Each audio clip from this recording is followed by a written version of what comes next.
नमो अरिहन्ताणं नमो सिद्धाणं नमो आर्याणं नमो उवज्जायाणं नमो लोये सव्वसावनम्।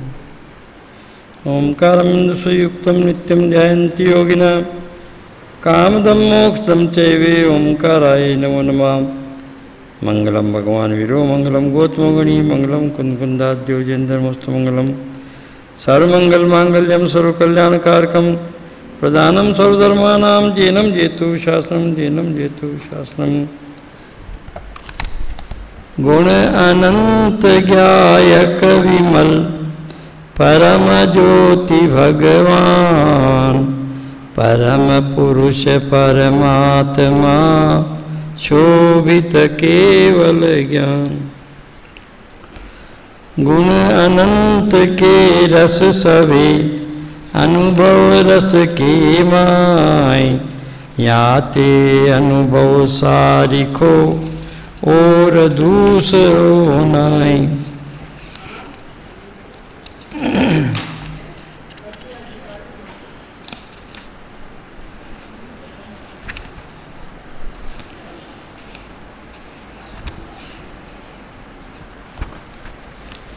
ज्ञान दर्पण नाम के अध्यात्म शास्त्र हैं जिसमें शुद्धात्मा के स्वरूप का निरूपण किया गया है।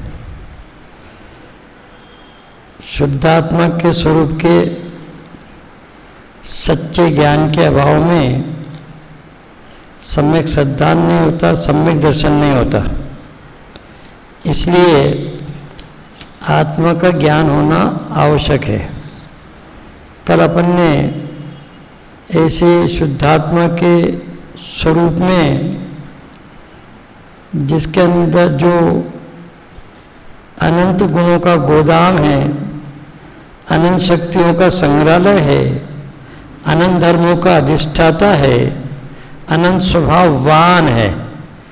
कैसा है हमारा भगवान आत्मा है? अनंत गुणों का गोदाम, अनंत धर्मों का अधिष्ठाता स्वामी, अनंत शक्तियों का संग्रहालय, अनंत स्वभाववान, ऐसी अनंतता का धनी हमारा आत्मा। ऐसा मैं हूं, ऐसे ज्ञान पूर्वक जो प्रतीति होती है उसका नाम सम्यक सिद्धांत है।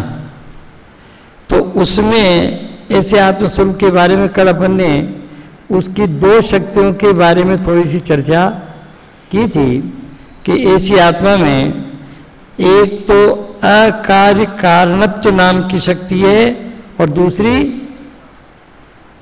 त्यागोपादान शून्यत्व शक्ति, इसके बारे में चर्चा की थी।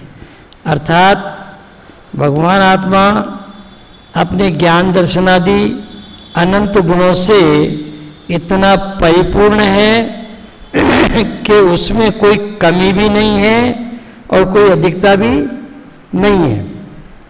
तो कमी नहीं है इसलिए तो किसी को ग्रहण नहीं करता, और अधिकता नहीं है इसलिए किसी का त्याग नहीं करता। तो वो अपने आप में परिपूर्ण है।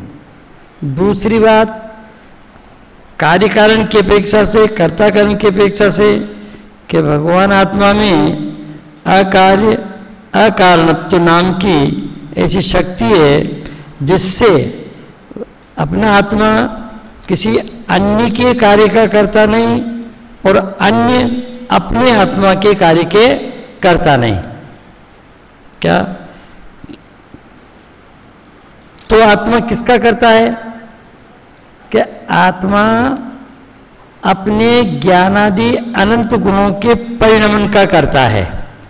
अब वो ज्ञानादि अनंत गुणों का परिणमन उसमें हर समय होता रहता है और अपने अपने गुण के अनुरूप ही होता है, अन्य की अपेक्षा से नहीं होता। देखो थोड़ी सामान्य बात करते हैं। भले अनादिकाल से इस आत्मा को शरीर मन वचन काया और कर्म, क्या बोला? अनादिकाल से इस आत्मा के साथ शरीर मन वचन और कर्म, इनका संयोग रहा है। क्या? शरीर का संयोग तो कभी वियोग रूप भी हो सकता है, नहीं भी हो सकता। औदारिक शरीर का, वैकृतिक शरीर का तो विग्रह गति में इन दोनों शरीरों का शरीर का संयोग नहीं होता है। और मन वचन का संयोग भी लब्ध पर्याप्तक जीवों को होता है, और जो अपर्याप्तक होते हैं उनको नहीं होता है। लेकिन कार्मान शरीर का संयोग तो प्रत्येक संसारी जीव को संसार दशा में सदा रहता है। उसमें आता है तत्व सूत्र में एक सूत्र है भाई, अनादि संबंध चे अप्रतिघाते। क्या सूत्र है? अनादि संबंध चे, किसका? कर्म का, कार्बन शरीर का और आत्मा का अनादि से एक क्षेत्राओं का संबंध है, और उसका किसी प्रकार से घात नहीं किया जा सकता। तो एक क्षेत्राओं का संबंध की क्या परिभाषा हुई अनिल बाबू? कि साहब दो द्रव्य एक साथ रहे, वो सुनो कि दो द्रव्य किसी निश्चित अवधि तक, समय तक एक साथ रहे, किसी के पृथक करने से भी पृथक न होवे, ऐसे दो भिन्न द्रव्यों का एक साथ होना, उसका नाम एक क्षेत्र होगा संयोग संबंध है। किसका संबंध है? दो भिन्न द्रव्य हैं, लेकिन दो शरीर और आत्मा, तो शरीर शरीर आत्मा आत्मा है, दोनों भिन्न द्रव्य हैं। लेकिन इनका संबंध कब के लिए आएगा? कि किसी निश्चित अवधि तक ये दोनों साथ रहें। जैसे जितनी आयु हमारे है, 50 वर्ष की आयु है, 25 वर्ष की आयु है, 100 साल की आयु है, तब तक वो शरीर आत्मा का संयोग रहता है। हमारे नहीं चाहने पर भी रहता है। होता नहीं होता ऐसा? अरे हमारे शरीर में भयंकर व्याधि हुआ नहीं हुआ? अच्छे अच्छे मुनिराजों को भी, ताराजी साहब, सनत कुमार मुनिराज को भी, जिनका इतना सुंदर रूप था, उनको भी भयंकर कुष्ठ रोग की व्याधि हुई। तो इतना होने पर भी उस शरीर का वियोग जब तक आयु कर्म का सद्भाव है तब तक रहता है, नहीं चाहते हुए भी, है नहीं? अनंत भगवान है भाई, सुनो, अनंत भगवान है। अब उनके शरीर का संयोग है कि नहीं है? अब वो शरीर पे उनकी दृष्टि नहीं है, शरीर को अपना नहीं मानते, लेकिन फिर भी उनके आयु कर्म का सद्भाव है, तो शरीर का संयोग है, भले वो नहीं मानते। लेकिन आयु कर्म के सद्भाव में, आयु कर्म की स्थिति के कारण दो द्रव्यों का एक साथ पाया जाना, एक दृष्टि से देखना, इसका नाम एक क्षेत्राओं का संबंध है। तो ऐसा शरीर, मन, वचन और कर्म, इनका तो आत्मा के साथ अनादिकाल से एक क्षेत्राओं का संबंध होने पर भी आत्मा इनसे भिन्न और ये आत्मा से भिन्न है कि एक हो गए, एक साथ रहते तो एक हो गए क्या है? चलो, ये तो बात हमें आसानी से समझ में आ जाती है। लेकिन संयोग सिद्ध संबंध किसका है? राग द्वेषमादि विभाव भावों का और आत्मा की पर्याय। तो आत्मा की एक समय की पर्याय में अनादिकाल से संयोग से संबंध जिनका है, ऐसे राग द्वेष विकारी परिणाम अनादि से लेकर आज तक होते ही चले आ रहे हैं। एक समय ऐसा नहीं रहा संसार दशा में कि जब इस आत्मा को रागादि भावों का वर्तमान पर्याय में संयोग न रहा हो, क्योंकि अनादिकाल से उसकी दृष्टि पर सन्मुख रही, तो पर रूप परिणाम भी इसके होते रहे। विग्रह गति में भी होता है, बराबर होता है, वहां भी कर्म बंधन निरंतर चलते रहता है। हालांकि उसका शरीर समय बहुत सूक्ष्म है, वहाँ एक समय दो समय में तो आरा खो ही जाता है जीव। तो बात तो यहाँ तो वो तो स्थूल बात है, अपनी बात तो यहाँ ऐसी चलती है। क्या?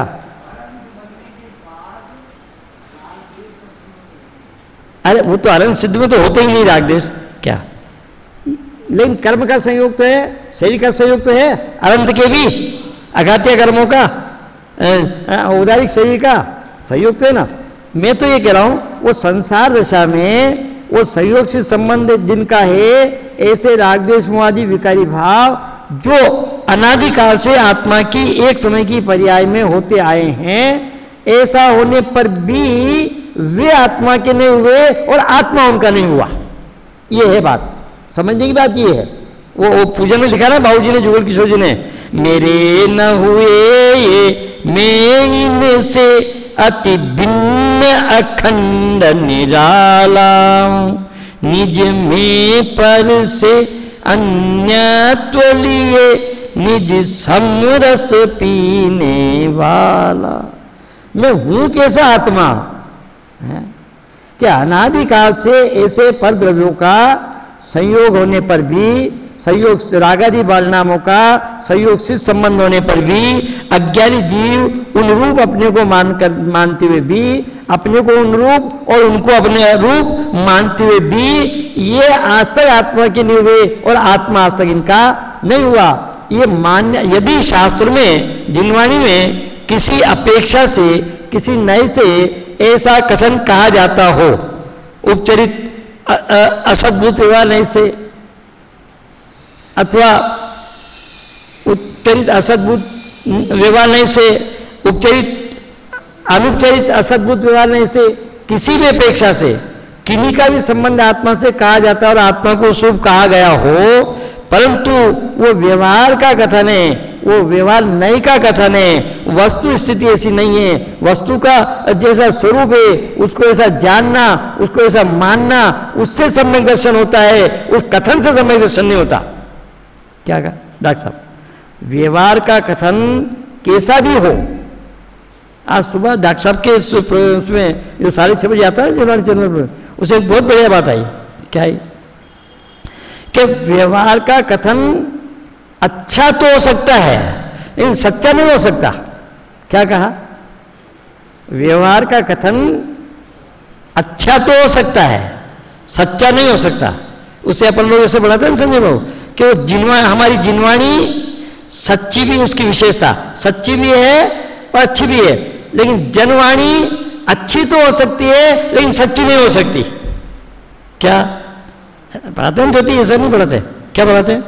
कि जिनवाणी सच्ची भी होती है और अच्छी भी होती है, लेकिन जनवाणी अच्छी तो हो सकती है परंतु सच्ची नहीं हो सकती।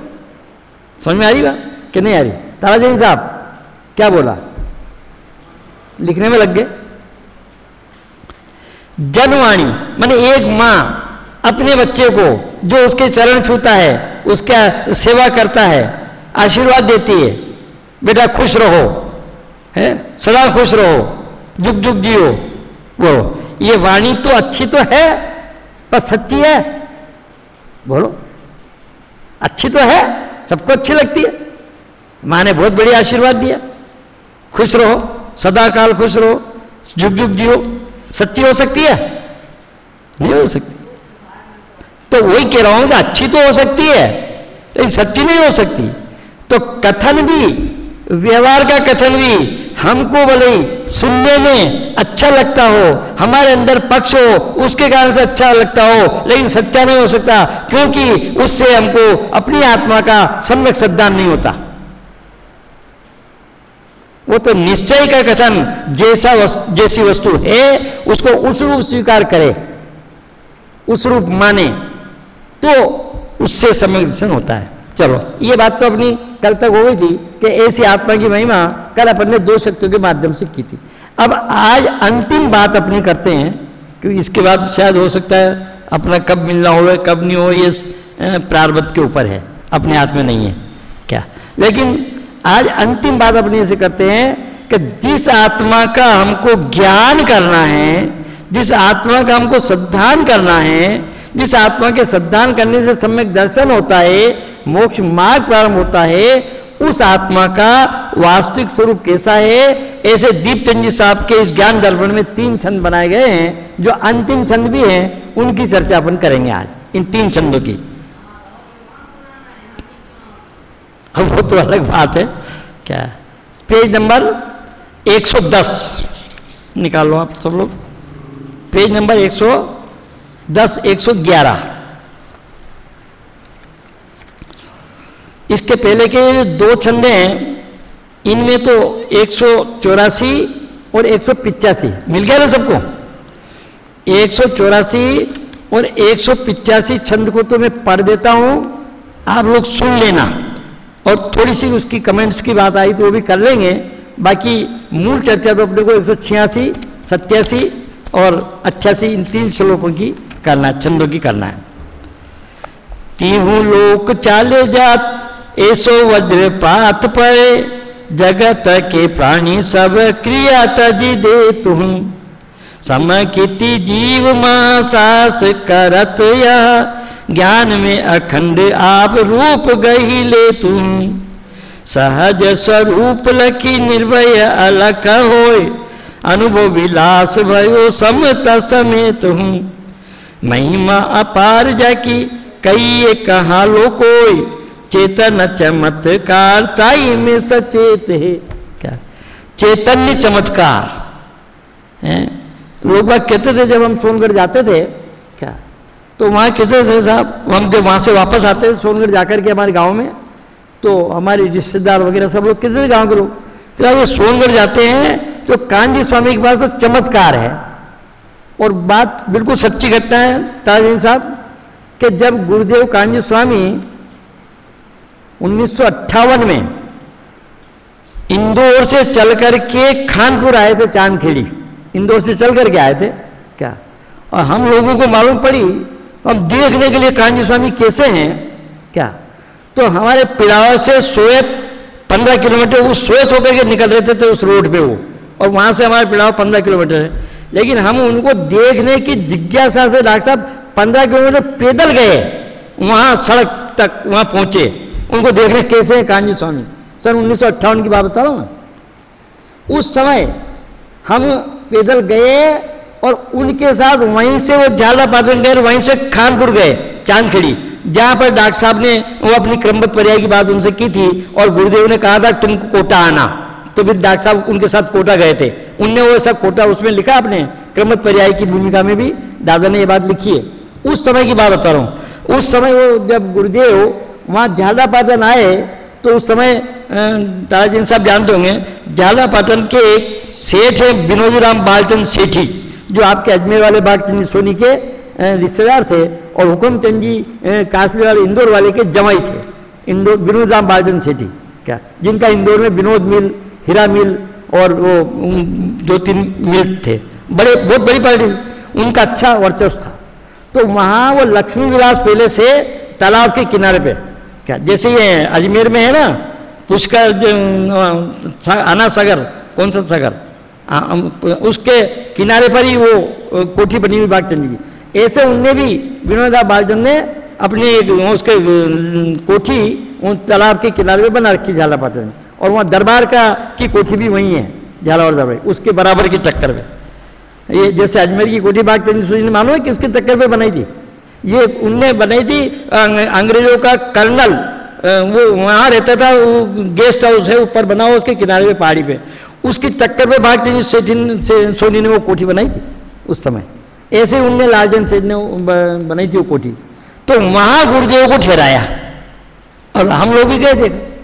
तो गुरुदेव जब शास्त्र पढ़ते थे तो वो शास्त्र अपनी उंगली में पसीना वगैरह आता ना गर्मी के कारण, तो पसीने से शास्त्र गंदा नहीं हुए इसलिए वो स्केल जैसे एक लकड़ी पटरी रखते थे, उससे वो पन्ना पलटते थे। और लोग बाग एक दारमचंद जी थे, गुजर गए वो कि बगेरवाल, उनने ये कहा कि साहब इनकी तो इस लकड़ी में जादू है, और उनने वो लकड़ी वहां पर पार कर दी थी झालापाटन। वो घटना मुझे आज भी याद है। वो कहते थे उनकी लकड़ी में चमत्कार है। ऐसे भगवान आत्मा में वो दीपचंद जी साहब लिखते हैं, चेतन चमत्कार ताई में सचेत है। ऐसा चैतन्य चमत्कार है, उस चैतन्य चमत्कार को जानता हुआ जीव उसके प्रति सदैव जागृत रहता है, सचेत रहता है। कैसा है वो चैतन्य चमत्कार? कि उस चैतन्य चमत्कार पे जिसकी दृष्टि होती है, उसका जिसको ज्ञान होता है, वो 3 लोक में वज्रपात हो जाए, प्रलय हो जाए तब भी, और वो सब प्राणी अपनी क्रिया करना छोड़ दे। मालूम है, बताता हूं बच्चों के लिए। बलभद्र होते हैं ना, बलभद्र, ये बहुत रूपवान होते हैं, बहुत सुंदर होते हैं, नारायण तो फिर भी काले हो सकते हैं, लेकिन बलभद्र वो बहुत रूपवान होते हैं। तो बलभद्र, रामचंद्र जी बलभद्र से, लक्ष्मण थोड़े नारायण थे, ऐसे मतलब। तो वो बलभद्र बहुत रूपवान थे। तो जब वो मुनि दशा लेकर के और जब नगर में आहार के लिए आते थे तो स्त्रियां उनके रूप को देखने के लिए कैसे मुनि हैं, और जो रोटी बनाती बनाती हाथ में आटा वो सन रहा है ना, वो सने हुए हाथ को लेकर के भी एकदम, और वहां उनको देखने के लिए, उनके रूप को देखने के लिए आती थी। कोई बच्चे को दूध पिला रही है तो ऐसे कैसे बच्चों को ऐसे लिए हुए ऐसे उनके रूप को देखने के लिए आती थी। ऐसा इतना सुंदर रूप होता है बलभद्र का। और बताओ आगे जानकारी के लिए बच्चों के लिए सुनो कि वही बलभद्र को जब खबर पड़ती है कि मेरे रूप को देखने के लोग अपने कार्य को भूल जाते हैं, तो उन्होंने मांगी तुंगी में जाकर के, और पीठ के दर्शन होते हैं वहां जाकर, उनका मुंह तो अंदर कर लिया गुफा के उसमें पहाड़ी के ऊपर, और पीठ कर दी इधर, ताकि लोगों को मुंह नहीं दिखे, क्योंकि सारी सुंदरता का मापदंड मुंह होता है, और मुंह से ही पहचान होती है सारी पहचान। इन हाथ पैर इनसे पहचान नहीं होती है। आप युद्ध क्षेत्र में चले जाओ, वहां किसी का हाथ कट जावे, किसी का पैर कट जावे, किसी की गर्दन कट जावे, तो उसकी पहचान हाथ पैर से इनसे नहीं होती है, उसकी पहचान उसके मुंह से होती है।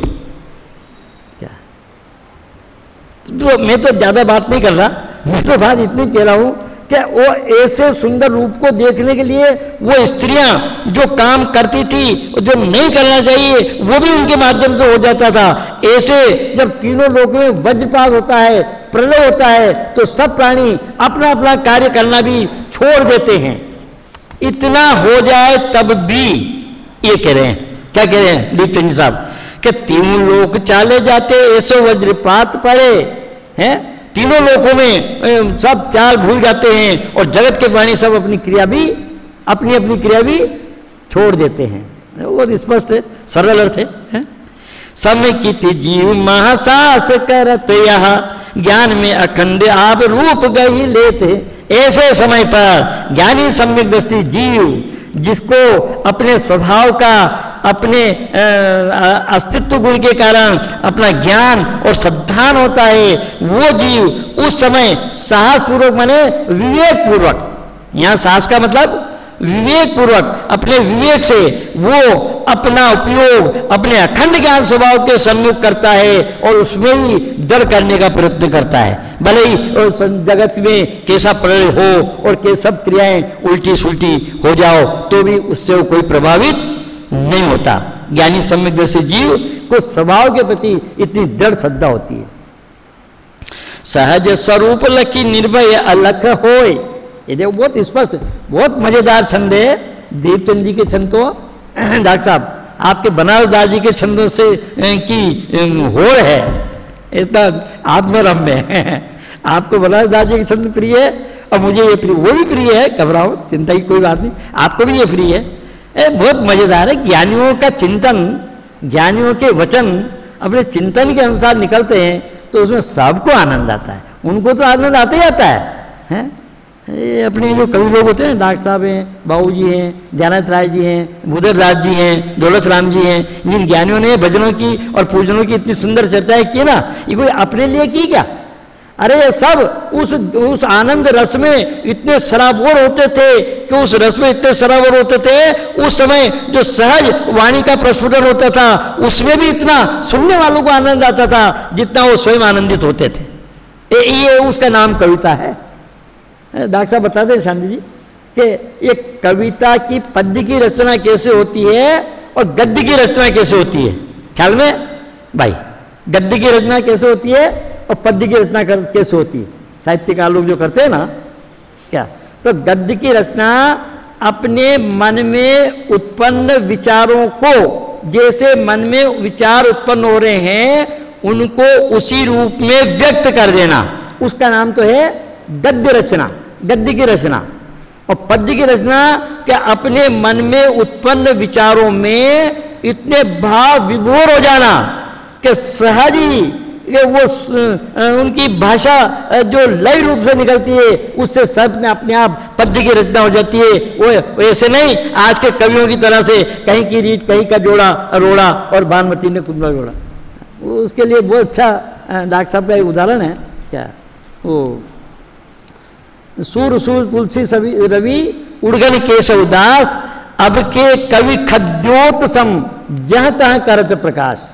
क्या नहीं समझ में आई बात, अभी समय नहीं है उसके ज़्यादा चर्चा करने का, अभी तो बात इतनी करते बंदे को। ज्ञान में अखंड आप रूप गए लेते, सहज स्वरूप लखी निर्भय अलख होए। कैसा है अपना स्वरूप स्वभाव, कल बताया था ना कि भगवान आत्मा ज्ञान स्वभावी आत्मा सहज है, स्वतंत्र है, सरल है। ये तीन विशेषताएं अपनी आत्मा की है। कौन कौन सी? सहज है, सरल है और स्वतंत्र है। सहज है मतलब उन्होंने लिखा आपके अमृतचंद आचार्य ने चच्ची गाथा की टीका में सबसे पहले ये शब्द लिखा है, स्वयं से सिद्ध होने के कारण से अनादि सत्ता रूप है। क्या लिखा? भगवान आत्मा कैसा है? स्वयं से सिद्ध होने के कारण। जो स्वयं से सिद्ध होता है वो सहज होता है, वो कृत्रिम नहीं होता है। और कैसा है? सहज है, सरल है, उसको आसानी से प्राप्त किया जाता है। अरे ज्ञानोपयोग है ना अपना, तो ज्ञानोपयोग को ज्ञान के सम्मुख करो, आत्मा की उपलब्धि हो जाती है, उसमें कोई कठिनाई नहीं आती। लेकिन पर को जानने में तो कठिनाई आती है।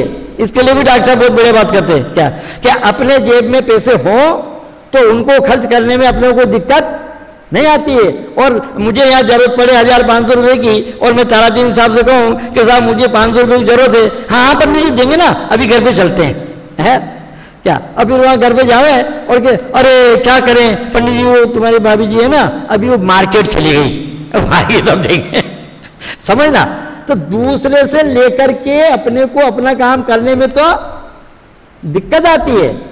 अपने पास जो अपनी चीज है उसको प्रयोग में लाने में दिक्कत नहीं आती है। तो ज्ञान स्वभाव, ज्ञानोपयोग अपना स्वभाव है, उसको अपने को जानने में कोई दिक्कत नहीं आती। परंतु पर को जानने में तो अपनी तरफ से उपयोग होता करके पर की तरफ उपयोग सन्मुख करना पड़ेगा और उसकी ऐसी योग्यता होगी तो पर का ज्ञान होगा, अन्यथा वो हो या नहीं भी हो। बहुत सहज स्वरूप लखी निर्भय अलख होय। देखो अलख नाम माने जो दिखाई नहीं देता है, अमूर्तिक भगवान आत्मा। 6 द्रव्यों में 5 द्रव्य मूर्तिक और 1 द्रव्य अमूर्तिक। क्या? 1 द्रव्य मूर्तिक और 5 द्रव्य अमूर्तिक बराबर। तो आत्मा अमूर्तिक है। लख नाम देखना और अलख माने नहीं देखना। जो इन चर्म चक्षुओं के निमित्त से देखा जाता है उसको कहते हैं लखना, और जो इन चर्म चक्षुओं से नहीं देखा जाता उसको कहते हैं अलख। अनुभव विलास भयो समता समेत, और वो अनुभव के आनंद में मग्न होता है। ऐसा वो आत्मा है। ये मुझे तो इन 2 छंदों को तो पढ़ना, अभी चर्चा तो 2 छंदों की करना है, दूसरे की ये दूसरा भी पढ़ देते हैं। इसमें भी उदाहरण ही है, कोई ज्यादा विशेष बात नहीं है। कमल अन्य पत्र जैसे जल से ती बंध हो रहे, या कि यह रीति देखी नए व्यवहार में। जल को न छिवे वह जल सो रहत न्यारो, सहज स्वभाव जाको निश्चय विचार में। क्या कहते हैं? ये उदाहरण कहाँ आया बोलो? कमलनी पत्र का है, बोल देती। शाबाश, बहुत बढ़िया। कहाँ आया बताओ? 14वीं गाथा में क्या आया? अबद्ध स्पष्ट अनन्य रो विशेष देखे आत्मा को। क्या? तो वहां आत्मा को अबद्ध स्पष्ट, अबद्ध माने आत्मा अनादिकाल से कर्मों से बंधा हुआ नहीं है, और स्पष्ट अर्थात आत्मा ने कर्मों को छुआ नहीं है। जैसे कमलनी पत्र जल में डूबा हुआ दिखाई देने पर भी, जल के अंदर रहने पर भी जल से स्पर्शित नहीं होता, जल उसको छूता नहीं है। क्या कहा? जल में भीतर है परंतु जल को नहीं छूता। तो ये सारे लोग, जगत के लोगों को आश्चर्य लगता है, पानी में अंदर है और पानी को नहीं छूता। बोलो, अगर पानी को छूता तो वो कमलनी पत्र सड़ जाता, परंतु वो पानी के अंदर रहते हुए भी पानी को नहीं छूता, नहीं सड़ता। क्यों? बोलो भाई, बोलो क्यों नहीं? अरे सुनो सुनो सुनो सुनो, बताता हूं।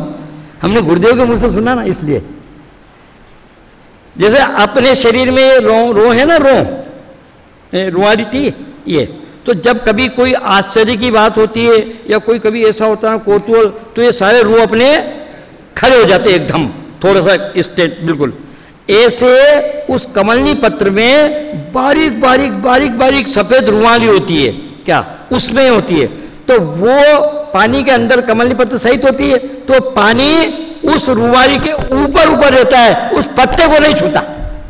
क्या ना समझ आया ना कैलाश जी साहब? अबद्ध कि वो उसके साथ रहते हुए भी वो कर्म से आत्मा बंधा हुआ नहीं है, कि कर्म आत्मा के साथ है, एक क्षेत्रों का संबंध है। और सारा जगत कहता है कि असंख्यात प्रदेशी आत्मा में अनंत अनंत कारमान वर्गणाएं, एक क्षेत्र होगा चिपकी हुई है ना? अरे चिपकी हुई नहीं है, और आत्मा कर्म से बंधा हुआ नहीं है, आत्मा कर्म से बनता ही नहीं।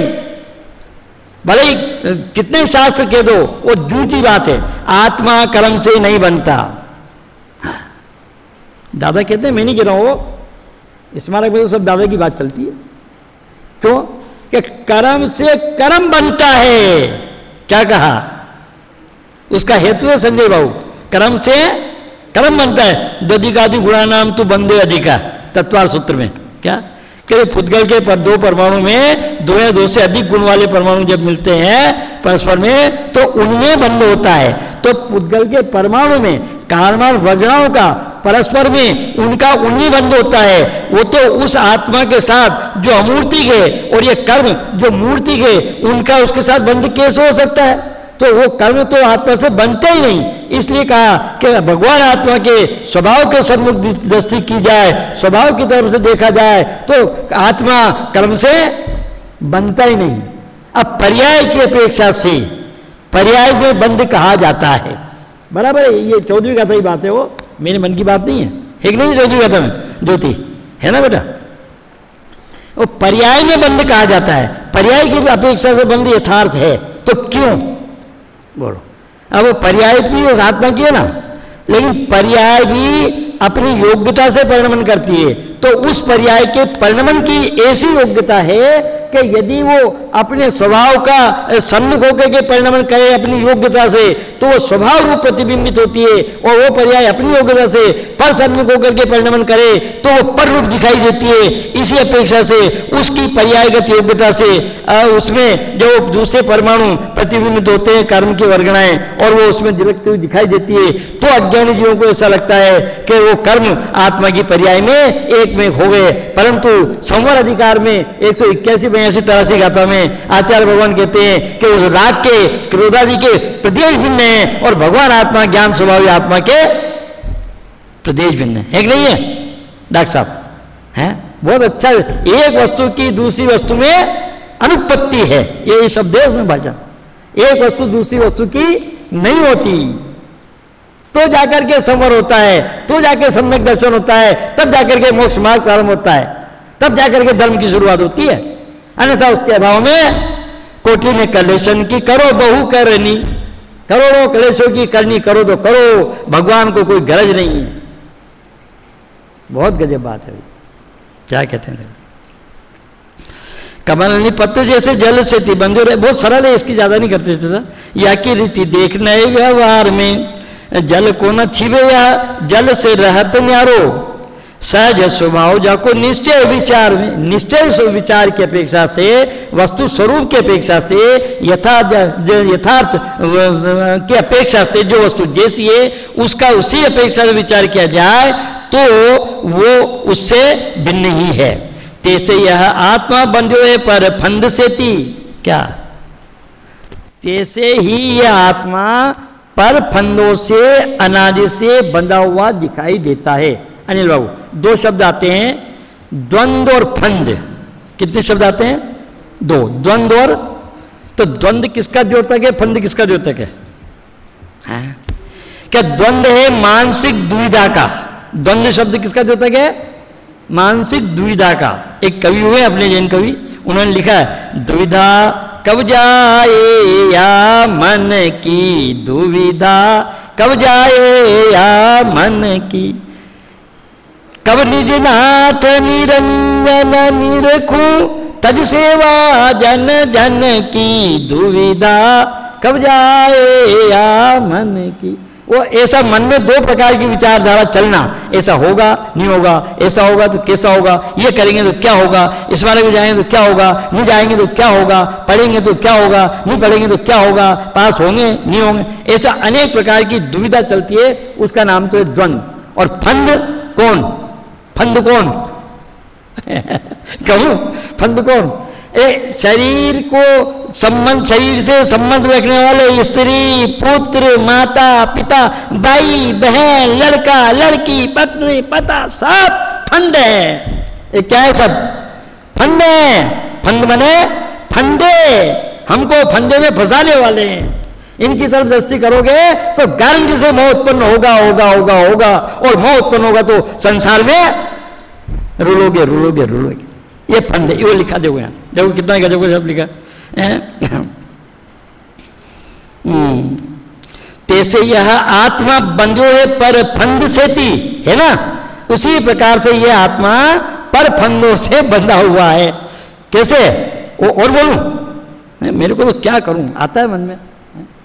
वो पहले माता बहनें क्या करती थी, दाल बनाती थी चने की, तो पहले चने को मटके में पानी भर के गलाती थी, और फिर वो दाल, वो चने गलते थे। तो एक माँ बहन ने वो मटके में चने रखे, पानी डाला और उसको रख दिया छत पे कि ये गल जाएगी, गल जाएंगे तो फिर इसकी दाल सुखा के तो बना लेंगे।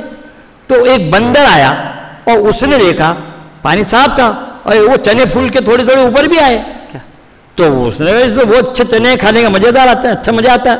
तो उसने उसमें मुट्ठी डाली। क्या किया उसने? उसमें मुट्ठी डाली तो मुट्ठी खाली थी तो उसमें चली गई, और मुट्ठी भर के चने निकाले तो अब वो नहीं निकले। अब चिल्लावे वो, अब मुझे मटकी ने पकड़ लिया, मुझे मटकी ने पकड़ लिया, भाई आओ मुझे छुड़ाओ, भाई पंडित जी आओ मुझे छुड़ाओ, कोई तो छुड़ाओ आके। बोलो, अरे उसे किसने बांधा और कौन छुड़ा सकता है? वो लिखा है, ऐसा शब्द है देखो, तैसे यह आत्मा बंधो है पर फंद से थी, उस प्रकार से आत्मा पर फंदों से बंधा हुआ है। इसलिए जबरदस्ती, ये जबरदस्ती के संबंध बनाए इसने, मेरी स्त्री, मेरा पुत्र, मेरी माता, मेरा पिता, मेरा, ये सब झूठे कल्पित संबंध हैं। कोई कहने वाला नहीं मिलेगा भाई ऐसा है, सारे संबंध तो सच्चे हैं हमारे, तो बोलो सच्चे हैं। अब मैं क्या करूं, बहुत आती मन में तो, पर थोड़ा डरता हूं शांति जी से, इसलिए थोड़ा चुप रह जाता। सुनो, तैसे यह आत्मा बंधो है पर फंद से थी, आपनी ही भूल आपो मानो और जा रहे। मैं भूल आपको, हाँ, स्वयं अपने आप को भूला हुआ। सुबह गुरुदेव के उसमें आया था सीढ़ी में 5 से 6 वाले में, क्या अपनी शुद्ध भूल आप दुख पायो, जो सुख नभ चाल नलिनी लटकायो। क्या, और उसमें कर्म के लिए आया था, कर्म विचारे कौन भूल में भी। अरे गुरुदेव भी जब कभी भाव में मस्त हो जाते तो उनके स्वर अपने आप उस कविता में ऐसे निकलते थे, उसमें बड़ा मजा आता है सुनने में। जो कितनी बार सुन लिए तो भी उसमें मजा आता है। अपनी ही भूल आपको मानो अरुजार में, स्वयं अपनी भूल से अपने को भूलता हुआ उनको मैं अपनापन मानता है, ये ऐसी स्वयं उसके अंदर भूल है। पाए पर मानस के पर सोना पग्यो कहूँ, आपनो अनंत सुख करे समय सार है।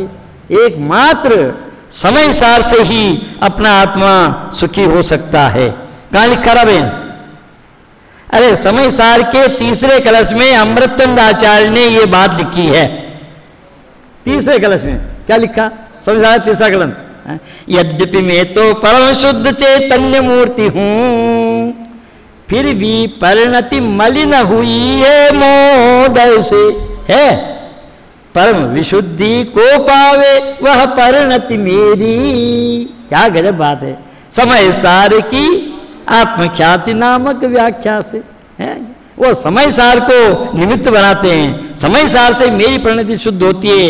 वही दीप्ति साहब यहाँ कहते हैं कि आप नो अनंत सुख करे समय सार है। कौन है समय सार? अपना आत्मा। समय नाम आत्मा, सार नाम उसकी शुद्धता, जो द्रव्य कर्म भाव कर्म नो कर्म से सर्वथा रहित है। ऐसा जाने, ऐसा माने, स्वीकार करे, तो उसने आत्मा को जाना, अन्यथा उसने आत्मा को नहीं साहब, संसार दशा में तो आत्मा में भाव कर्म है। हाँ साहब, जिनवाणी में भी है, वो फलाने शास्त्र में भी है, देखो आप निकाल के उस कथा में लिखा। अरे भैया लिखा है, कौन से नए की अपेक्षा से लिखा है, किन जीवों को समझाने की अपेक्षा से लिखा है, उस अपेक्षा को तो समझो। वस्तु में वो प्रवेश नहीं पाते।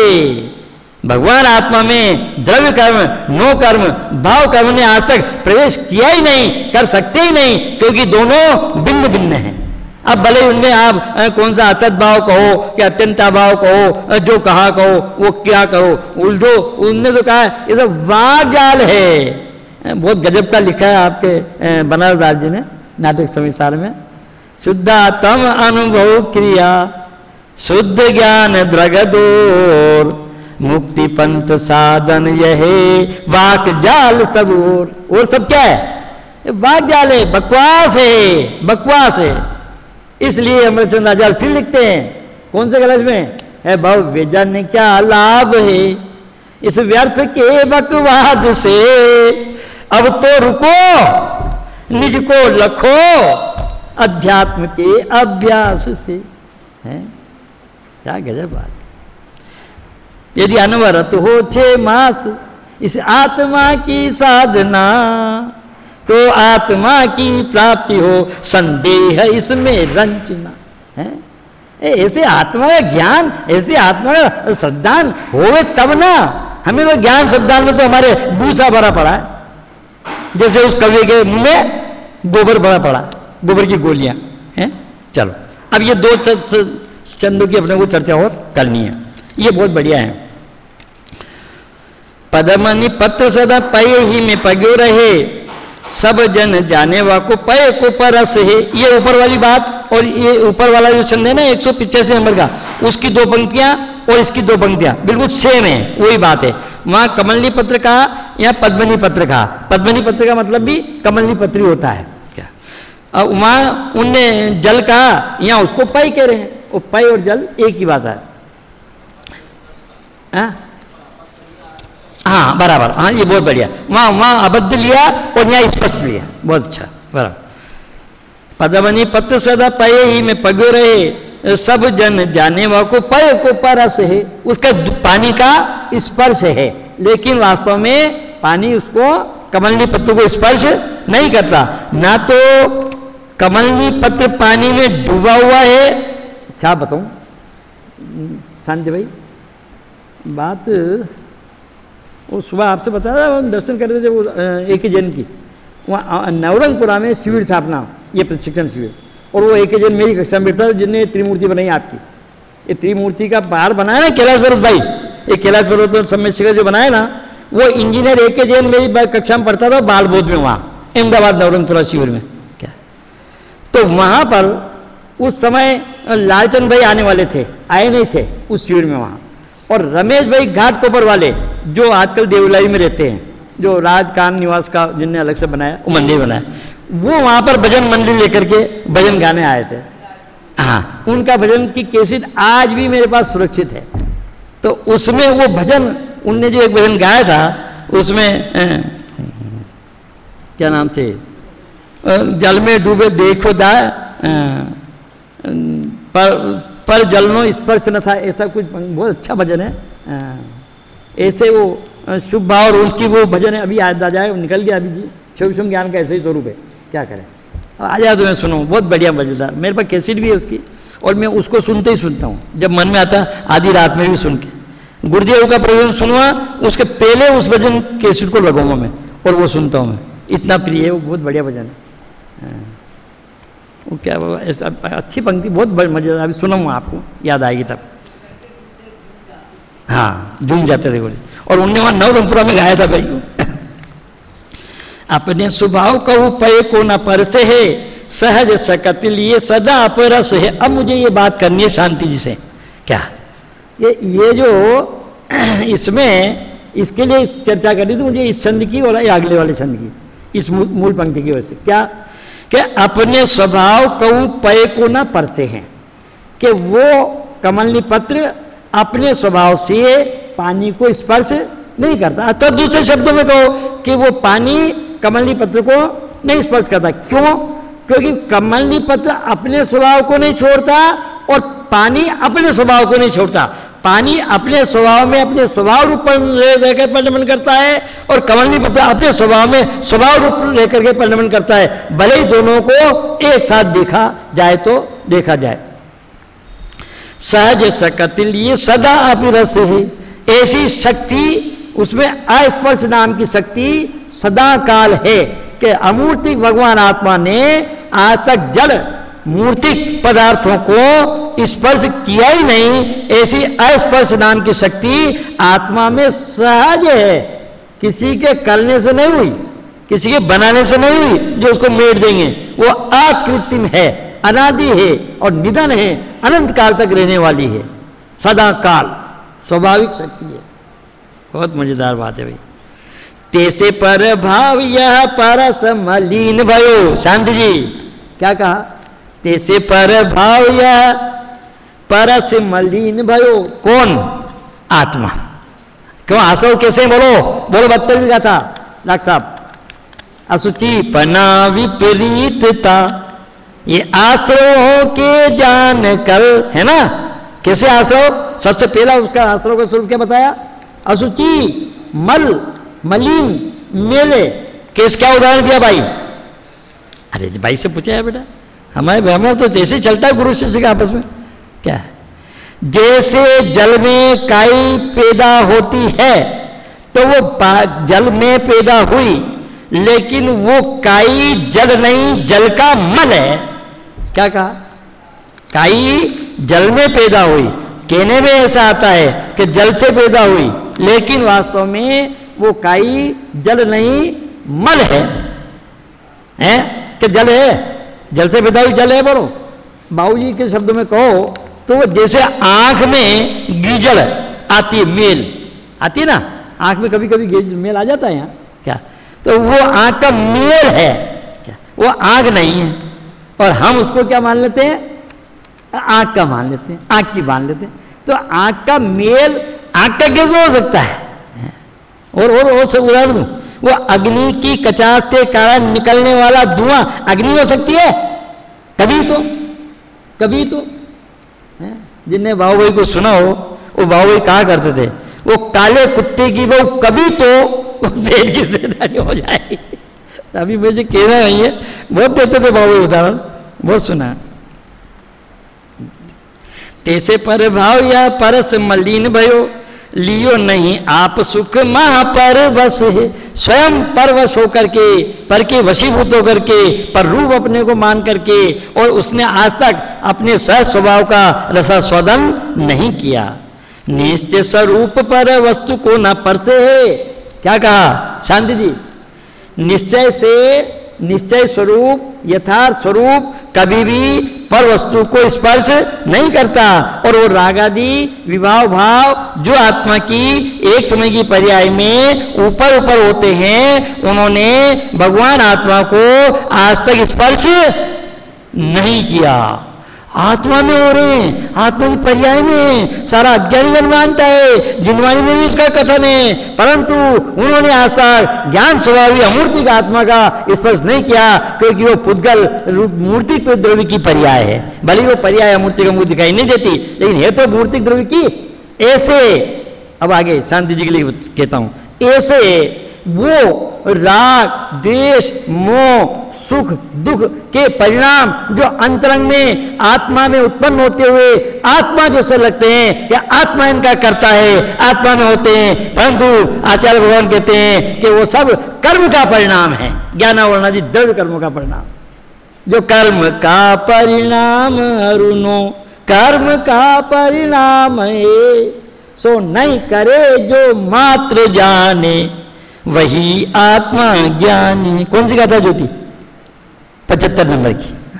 बेटा बहुत अच्छा, मुझे बहुत प्रसन्नता हुई जब मुझे किसी ने कहा कि साहब ज्योति क्लास है। सच कह रहा हूँ, मुझे कोई किसी की इसमें ये नहीं है, निंदा बड़े की बात नहीं है, मुझे वो ज्योति से क्या लेना देना, ये इसको तो मैं अब जानने लगा साल 6 महीने से, पहले से तो थोड़ा सही थोड़ा। लेकिन जब मैं सुनता हूँ साहब फलाने क्लास चलाते हैं, बच्चों को पढ़ाते हैं, मेरे मन में इतनी पसंद है, सच कह रहा हूँ भाई, जिनवानी उपाय बताऊं, जब जब डॉक्टर साहब शांति की बड़ाई करते हैं कि हमारे शांति आत्मख्याति पढ़ाता है, तो मुझे मन में ऐसा आता है कि आज हिंदुस्तान में आत्मख्याति पढ़ाने वाला कोई तो है? ये धरती वीरों से शून्य नहीं है। बहुत मुझे बहुत बड़ा प्रमोद आता है पढ़ाने वाले होती है माँ, और इसीलिए मैं शिविरों से चिपका हुआ हूँ कि इसमें बच्चों को पढ़ाने का अवसर मिलता है। तैसे पर भाव या पर से मलिन भयो लियो नहीं आप सुख माँ पर बसे, नीचे स्वरूप पर वस्तु को न परसे, अचल अखंड चिद एक आप रस है। आत्मा कैसा है?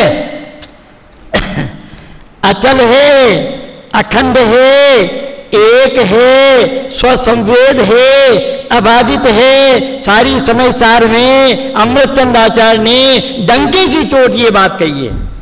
क्या कहा? कि भगवान आत्मा अचल है, अखंड है, एक है, स्वसंवेद है, अबाधित है। कहाँ कही? बोलो। 246 नंबर के कलश में, जहां पूरा समय सार समाप्त होता है, सारे 200 कलश समाप्त होते हैं परिशिष्ट के पहले, जहां समाप्त 246 नंबर का एक पंक्ति तो उस दिन सुनाई थी ना, इति इदात्मनस्तत्वम ज्ञान मात्र अवस्थितम। दूसरी पंक्ति अखंडम अचलम एकम स्वसंवेदम अबाधितम। कैसा है भगवान आत्मा? कि एक ज्ञान मात्र है, और ज्ञान की विशेषताएं कौन कौन सी है? कि वो अखंड है, एक है, अचल है, स्वसंवेद है और अबाधित है। भाई इसका अर्थ करूं ना तो अपने हृदय में अमृत के फुवारे छूटे बिना रहे ही नहीं, ऐसा गजब का अर्थ है इसका। क्या? अखंड, एक, अचल, स्वसंवेद, ये आत्मा की शक्तियां हैं, उनका निरूपण है, वो विशेषण है। बहुत गजब है संजय बाबू। चलो अभी ये एक अपना छंद और है, ये हो गया ना। 2-3 छंद पढ़ूंगा मैं, उनका अर्थ तो नहीं करूंगा। जैसे कुंभकार कर माई गार पिंड ले, भाजन बनावे बहु भेद अन्य अन्य है। बहुत सरल है कि जैसे कुमार अपने हाथ में मिट्टी का पिंड लेकर के अनेक प्रकार के बर्तन बनाता है। बहुत सीधा सरल अर्थ है इसका, कोई ज्यादा इसमें कठिनाई नहीं है। माटी रूप देखे भेद नहीं बा सत्व है, सहज स्वभावी ते आप ही अनन्य है। क्या कहा? अब ये समझने की बात है। क्या है इसमें? कि माटी रूप देखे और भेद नहीं भाषित है।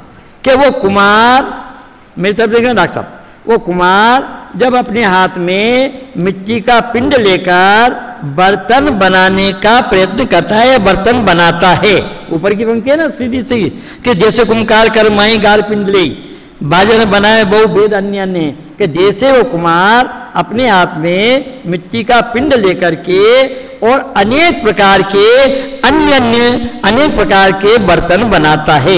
घड़ा, क्या नाम से, ढक्कन, झारी, वो ऐसे अनेक प्रकार के बनाता है। वो मिट्टी का पिंड लेकर के वो उसको करता है। परंतु कि जब वो मिट्टी को देखता है, मिट्टी को उसके स्वरूप की अपेक्षा देखता है, तो मिट्टी का मिट्टी से अनन्यपना होने के कारण से मिट्टी एक मिट्टी दिखाई देती है, परंतु मिट्टी को नहीं देख करके उस मिट्टी की अवस्थाओं को देखता है, पर्याय को देखता है, तो उसको वही मिट्टी में अन्य अनेक प्रकार के घटपटादि दिखाई देते हैं। ऐसा बहुत सरल अर्थ है इसका।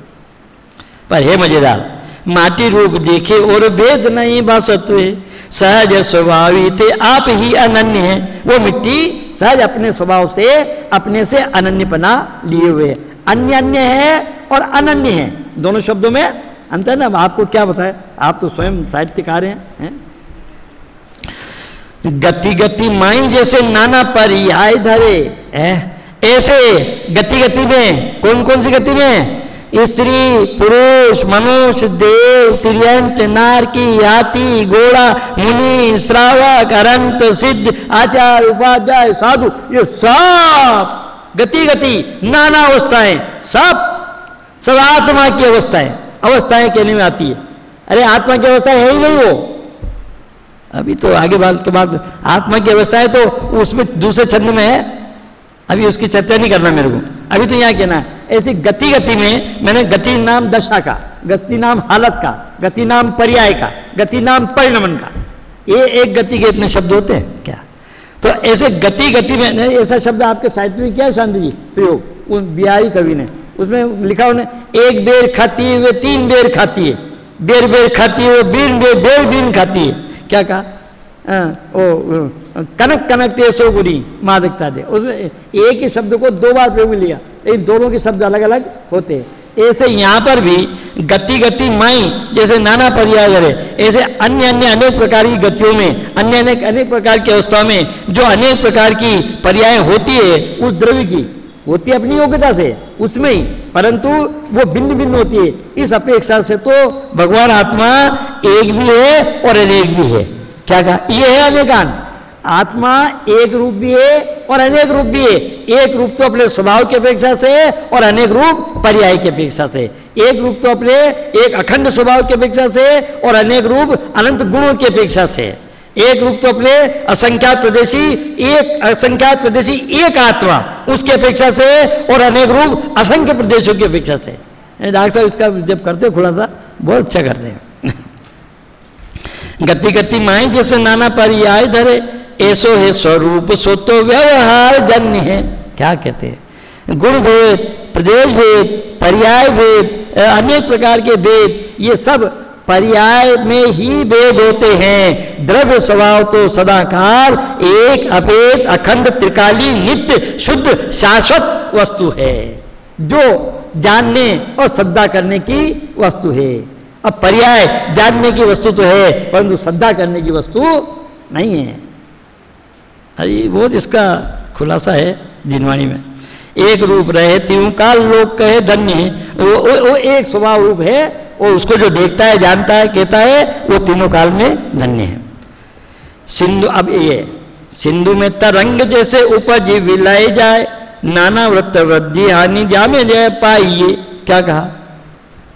जैसे समुद्र में लहरें उत्पन्न होती है और नाश को प्राप्त होती है, वो अनेक प्रकार से हानि वृद्धि रूप जिसमें पाया जाता है वो अपने स्वभाव सदा सागर सुथी रहे।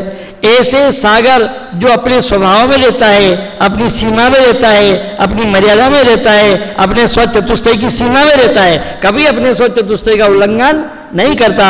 उसी स्वभाव में रहने वाले द्रव्य की जो पर्याय पर जिसकी दृष्टि होती है वो पर्याय में हानि वृद्धि होती है, षड्गुण हानि वृद्धि होती है, अनेक प्रकार की होती है। क्या वो सब उसमें उत्पन्न होती है, नष्ट होती है, वो उस पर जिसकी दृष्टि है ताको व्यय उत्पाद कैसे ठहराइए। अब बोलो, अब अभी बात बहुत सिद्धांत की है और विवाद की मतलब चर्चा का विषय भी हो सकता है, उलझने का नहीं, झगड़ने का नहीं, चर्चा का विषय तो हो सकता है। क्या एक सामान्य गुण है ज्योति, कौन सा गुण है? सामान्य गुण। सबसे पहले एक तो है अस्तित्व गुण और एक है अगुण लघुत्व गुण। मालूम है इसकी परिभाषा? हाँ मालूम, सबको याद है तो और होना भी चाहिए। क्या तो अस्तित्व गुण का मतलब ये है, क्या है बोलो? पहले तो ये पूछता हूं मैं, करता हूं खत्म। अस्तित्व गुण का मतलब क्या? ये तो बहुत सीधा है, तो हमारे बच्चे भी बता देंगे, छोटे छोटे बच्चे भी। क्या उसमें वो उत्पाद युक्त उत्पाद व्ययुक्त ध्रुव वस्तु है, फिर भी सदा ध्रुवता धरे। ये उसका जो हिंदी अनुवाद है ना, जिसने भी किया है अस्तित्व गुण का, क्या नाम से? अस्तित्व गुण के योग से कोई नहीं जग में मरे। क्या नाम से? उत्पाद युक्त वस्तु है फिर भी सदा ध्रुवता धरे। और भी जो कर्ता जगत को मानता जो कर्म या भगवान, वो पूरा का पूरा उसका अनुवाद है। मुझे तो उसमें बात की तरफ ध्यान दिलाना है कि उत्पाद व्यय युक्त वस्तु है, कि वस्तु उत्पाद व्यय रूप है लेकिन फिर भी सदा ध्रुवता रूप ही रहती है। तो वस्तु उत्पाद व्यय रूप हुई, ध्रुव रूप हुई, ये कहना है। ये निर्णय करने की बात है। हमारे यहाँ शांति कुमारी किरात चंद्र सेठी के यहाँ बहुत बीमार आते हैं, बड़े आदमी है ना, बड़े आदमी पैसे वाले बहुत बीमार आते हैं, लंबा चौड़ा परिवार है, और क्या करें? साहब क्या करें पंडित जी, दोपहर तो रोज बने रहते हैं, तो दोपहर रोज बने रहते हैं, तो आपके राशन कार्ड में एक का तो नाम लिखा लो, अनाज तो खाते हैं, इन नाम उनका नहीं आ सकता। और आपका लड़का अमेरिका पर है संजय, लेकिन फिर भी राशन कार्ड में यहां नाम उसका लिखा है, आप क्या नहीं रहता है फिर भी। क्या कहना चाह रहा हूं मैं डॉक्टर साहब, ऐसे उत्पाद व्यय, उत्पन्न होना नष्ट होना और ध्रुव रहना, तो ध्रुव रहना वो मेरा स्वरूप है, वो मेरा स्वभाव है, एक रूप रहने वाला हूं, और उत्पाद व्यय होना, ये उत्पन्न होना और नष्ट होना, ये मेरा स्वरूप ही नहीं है। गजब बात है। अभी लड़ाई लड़ो तो बहुत तगड़ी लड़ाई हो सकती है इस पर कि साहब वो भी तो दोनों तो वस्तु का धर्म है, पर्याय भी वस्तु का धर्म है, सामान्य विशेषात्मक वस्तु है, बहुत चर्चा हो सकती है, करेंगे, रहेंगे तो साथ में सब होगा, साथ में रहेंगे तो लड़ाई झगड़े भी होते ही होंगे। सुनो, होगी नहीं ये तो बात। अपने स्वभाव सदा सागर सुती रहे, ताको वे उत्पाद कैसे थे रहे, तैसे पर्याय माई होई उत्पत्ति लय, चिदानंद अचल अखंड शुद्ध गाइए। क्या कहते हैं, बहुत सरल और डंके की चोट कहते हैं दीपचंद जी। ये ज्ञानियों का जीवन निर्भय होता है भैया, वह सप्त भयों से रहित सदा, जो सदा से न कभी डकते, वह जिनवल नंदन के लिए सदा निज आत्म में ही करते। ऐसे होते हैं ज्ञानी संबंधी जी। परम पदार्थ में स्वार्थ स्वरूप ही को अविनाशी देव आप ज्ञान ज्योति पाइए ध्याइए, सदैव ऐसे ज्ञान ज्योति को ध्याना चाहिए, अर्थात ज्ञान स्वभावी आत्मा का निरंतर स्मरण होना चाहिए। चैतन्य का स्मरण प्रतिक्षण करो रे, हर समय एक एक पल तू जी, मगर स्वभाव सम्मुख होकर के जी। क्या कहा है जीव, तू जी लेकिन सदैव स्वभाव होकर के सम्मुख जी, तू स्वयं भगवान है, भगवान बन करके जी। एक छंद और बोल देता हूं फिर समाप्त करता हूं। चेतन अनादि न हो तत्व में गुपत भयो, याद करो नियम सार की 38 नंबर की गाथा है क्या, जीवादि भाई तत्व हे उपादेयम अपनो अप्पा है। चेतन अनादि न हो तत्व में गुपत भयो, शुद्ध पक्ष देखे शुभ भाव स्वस्वभाव रूप आप है। कनक अनेक वान वेद को धरत तो आपने स्वभाव में न दूसरों मिलाप है। बहुत गजब बात है भाई। भेदभाव धरे हुआ वेद रूप आत्माएं, अनुभव किए ते मिटे भव दुख ताप है। जानत विशेष यो अशेष भाव भासते, चिदानंद देव में न को पुण्य पाप है। क्या लिखा, चिदानंद देव में न को पुण्य पाप है। भगवान आत्मा में साथ पर्याय में तो है ना, पर्याय में तो है पुण्य पाप, संसार दशा में तो है ना पुण्य पाप, है कि नहीं है? नहीं मानो तो भी ऐसा हो तो स्वच्छंदी है, मानो तो मिथ्या दृष्टि है। क्या कहें, सुनो। फटके के ये स्फटिकमणि का उदाहरण है। फटके के हेठ जब देशो रंग दीजिए, अपन ने दिया था शुरू दिन लाल रंग का स्फटिकमणि का पन्नी का, वो उदाहरण है भाई, देखना बहुत ध्यान से। फटके के हेठ जब जैसो रंग दीजिए, तेसो प्रतिभा से वावे वाही कोसो संग है। अपनो स्वभाव शुद्ध उज्जवल विराजमान, ताको नहीं तजे और गए नहीं संग है। ना तो अपने स्वभाव को जोड़ता है और ना औरों को का संग करता है। तैसे यह आत्माओं पर माई पर ही सो, बासे पे सदैव या को चिदानंद अंग है। याई ते अखंड पद पावे जग माई देई, स्यादवाद नए गए सदा सर्वंगे। परम अनुपम ज्ञान ज्योति लक्ष्मी करि मंडित, अचल अमित आनंद सहस्ते भयो अखंडित। शुद्ध समय में सार रहित भवभार निरंजन, परमात्म प्रभु पाए भव्य करिए भव भंजन। महिमा अनंत सुख सिंधु में गणधरादि वंदित चरण, शिव तिय वर तिहु लोकपति, जय जय जय जिनवर शरण। सकल विरोध विअंडनी, स्यादवाद युत जानी, उदयवाद मत खंडनी, नमो देवी जिनवाणी। एक बात कह के अपनी बात समाप्त करता हूँ कि दीप्तनी साहब ने भी इस ग्रंथ का समापन जिनवाणी को नमस्कार करके किया है। क्या कहा, दीप्तनी साहब ने इस ग्रंथ का समापन जिनवाणी को नमस्कार करने के लिए किया है। तो मैं भी ये अपनी बात को आज यहाँ जिनवाणी की इस स्तुति के साथ कह के समाप्त करता हूं, जहां तहां तारवे को पार के उतारवे को सुख विस्तारवे को, यही जिनवाणी है एकमात्र। ये जिनवाणी हमारे लिए ऐसी है जो जहां तहां कहीं भी रहें, चाहे पिलाव में रहें, चाहे जयपुर में रहें, चाहे शायद हाल में रहें, चाहे अपने घर में बैठे रहें, जहां तहां, चाहे स्वर्ग में रहें, चाहे नरक में रहें, सम्यक दृष्टि को क्या फर्क पड़ता है? जहां तहां तारवे को पार के उतारवे को सुख विस्तारवे को, यही जिनवाणी है। ऐसी जिनवाणी एकमात्र हमें सुखी करने वाली है, शादी अनंत काल तक। सुख विस्तार को मने शादी अनंत काल तक सबको सुखी करने वाली है। ऐसी जिनवाणी का अभ्यास हमारे जीवन में निरंतर रखना। भैया ये मनुष्य कुल का मिलना, जिनवाणी का पढ़ना सुनना, ये तो हमारे पुण्य के उदय के अधीन है। क्या बोला? ये हमारे हाथ में नहीं है। डॉक्टर साहब यहाँ आके बैठ गए ना, हैं साहब मैं तो बुद्धिपूर्वक चला करके पंडित जी का प्रवचन सुनने आया हूँ। अरे तुम नहीं आए, ये तो तुम्हारा कर्मोदय तुम्हें लाया है, कर्म का उदय हुआ है। बहुत स्पष्ट बात है एकदम। ये तो पुण्य के उदय से मिला, लेकिन ऐसे पुण्य के उदय में इसको पढ़ करके सुन करके समझ करके आत्मसात कर लें, ये हमारे पुरुषार्थ की बात है। वो हम करेंगे तो हम शादी अनंत काल के लिए सुखी हो जाएंगे। इस पवित्र भावना के साथ अपने अभी की बात को विराम।